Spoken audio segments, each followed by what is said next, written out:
If you're staring down the barrel of a divorce, your mind is likely racing through dozens of logistical nightmares. But amidst all that chaos, there is usually one thing you assume is perfectly safe: the money you saved before you ever met your partner. The logic feels airtight. You did the work, you built the savings, and you brought that exact dollar amount into the relationship yourself. You assume that any lawyer can look at the math and prove that money belongs to you. In reality, the evidence required to prove that math has a shelf life.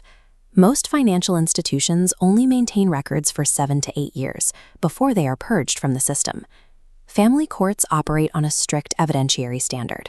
Without a physical paper trail to verify the exact source and amount of your pre-marriage assets, your personal recollection of the balance carries no weight in a legal proceeding. Because of these standard 7-year purge cycles, any couple together for more than a decade has likely already seen the documentation for their pre-marriage savings vanish entirely. When couples first merge their lives and finances, they are usually riding a wave of optimism.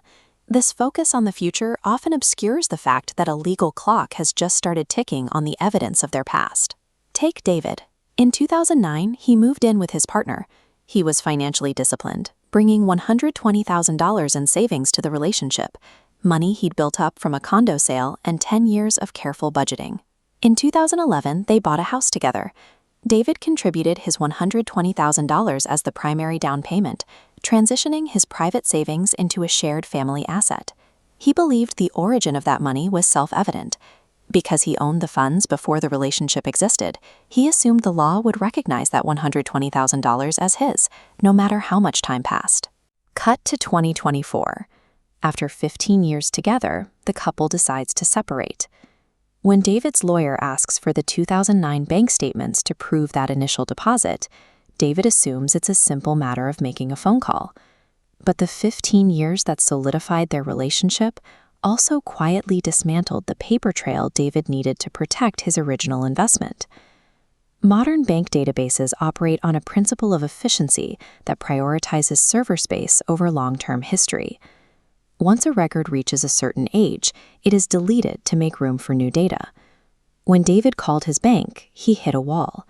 They keep records for 7 years, back to 2017. 2009 was gone. Every backup failed.